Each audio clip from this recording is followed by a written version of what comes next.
Он ворвался в ее жизнь случайно, как первый весенний дождь, что пробивает лед. Они встретились на рынке. Она, красивая и гордая, училась на педагога и подрабатывала, торгуя цветами, чтобы помочь семье. Ее платье было простым, но чистым, руки тонкими, но ухоженными, а в глазах горела смесь мечты и упрямства. Семья Лены была средней, не богатой, но и не бедной. Отец когда-то работал на заводе, мать шила на заказ, и жили они в небольшом доме с огородом. Он же, Саша, простой парень из бедной семьи, нес тяжелый ящик с овощами для старушки-продавщицы. Его ладони были в мозолях, рубашка вытерта на локтях, но взгляд светился добротой, которой не купишь за деньги.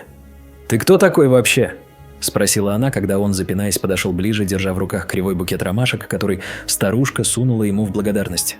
«Просто Саша», – ответил он тихо, глядя в пол. «Работаю, где придется. А ты как весна посреди зимы».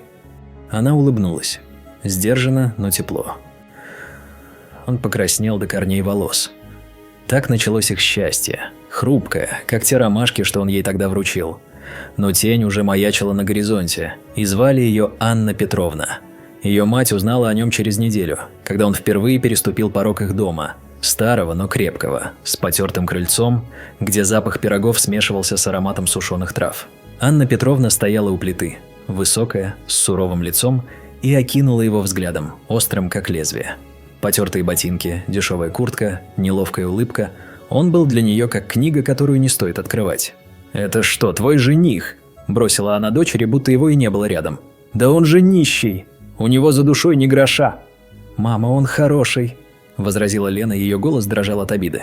«Хороший?» – фыркнула Анна Петровна, хлопнув полотенцем по столу. «Хорошие в сказках живут, Лена. А этот? Посмотри на него. Чем он тебя обеспечит? Работенкой своей? За копейки?»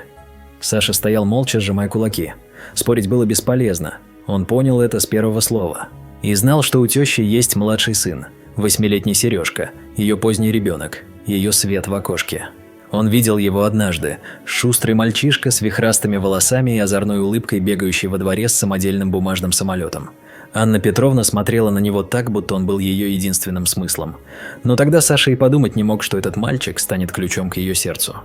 Саша редко говорил о прошлом, но оно жило в нем как заноза. Он рос без отца. Тот ушел, когда Саше было 3, оставив мать одну с 2 детьми. Мать, хрупкая женщина с усталыми глазами, работала уборщицей днем и шила по ночам, чтобы прокормить его и младшую сестру, Наташу. Саша помнил, как она плакала, считая копейки, чтобы купить ему ботинки к зиме. Он был еще мал, но уже тогда решил, он не даст ей сломаться. В 7 лет он начал помогать. Таскал ведра с водой для соседки, собирал бутылки, бегал на рынок за мелочью. В школе над ним смеялись.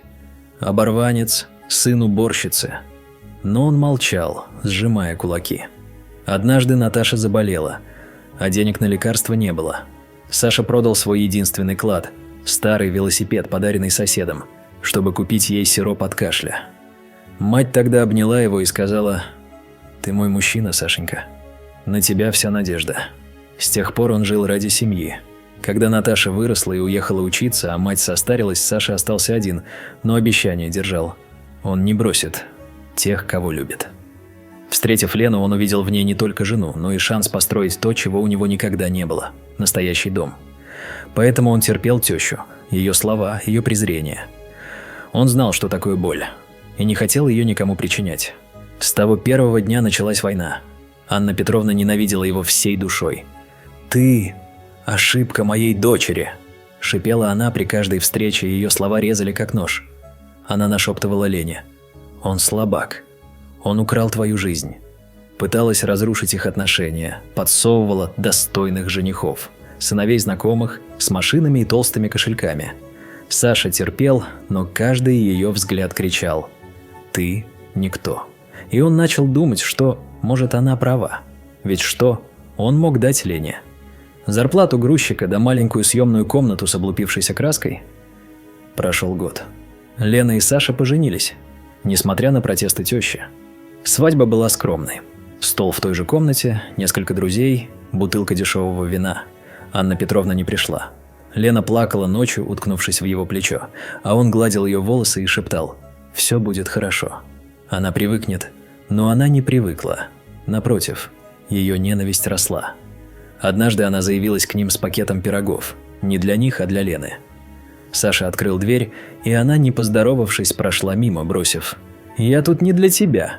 Дочь накормить пришла, а то ты ее голодом моришь». Он стиснул зубы, но промолчал. Лена пыталась сгладить. «Мам, Саша старается. Он вчера до ночи работал, чтобы мне платье купить». «Платье?» – Анна Петровна скривилась. «Да он тебе обноски покупает, а ты радуешься. Я для тебя лучшего хотела, Ленка. А ты за этого...» Саша вышел на улицу, чтобы не сорваться. В тот вечер он впервые подумал: может, я правда ее недостоин. Но Лена догнала его, обняла и сказала: «Не слушай ее. Я тебя выбрала, и мне плевать на деньги». Эти слова держали его на плаву, пока не грянул гром.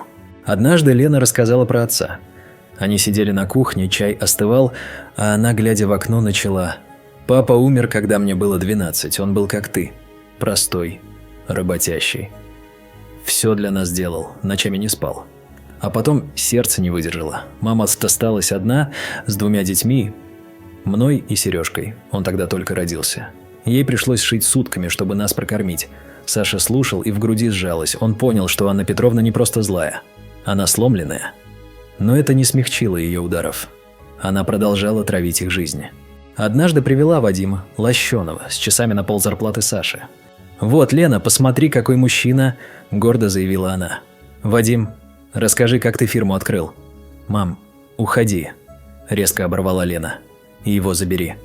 Анна Петровна ушла, хлопнув дверью, но бросила Саше: «Ты никогда не будешь таким, как он. Никогда». Он не спал ту ночь, а утром решил: он докажет. Не ей, а себе. Шел 2-й год их брака. Саша устроился на стройку. Работа тяжелая, но платили больше. Он копил на домик, мечтал увезти Лену из этой комнаты. В тот вечер он шел домой усталый, но счастливый. В кармане лежала первая крупная сумма – задаток за будущее. Он улыбался, представляя ее радость. Рев мотора, шум шин, крик прохожих. Он обернулся. Машина летела на мальчика, застывшего посреди дороги. Время замерло. Это был Сережка с бумажным самолетом в руках. Не думая о себе, Саша рванулся к нему и оттолкнул его. Удар. Темнота. Он очнулся в больнице. Все тело болело, но он был жив. Рядом стояла Анна Петровна, белая, с красными глазами. Она молчала. Потом рухнула на колени, схватила его руку и выдавила: «Прости, я была слепа». Он с трудом прошептал: «Я знал, что это Сережка. Я не мог его бросить». Она зарыдала, прижимая его руку к лицу. «Я думала, ты пустой», – выговорила она сквозь всхлипы. «А ты спас мою душу, моего мальчика, мою жизнь».